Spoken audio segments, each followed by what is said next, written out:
gudoomiyaha xisbiga mucaaradka ee Faysal Cali Waraabe ayaa ka hadlay arin labadii casho ee uu dambeeyay la iska weydiinayay warbaahinta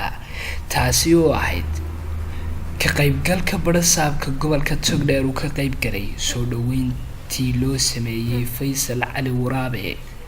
waxaana uu Faysal ka yiri erayadan soo socda Maxamed Ibrahim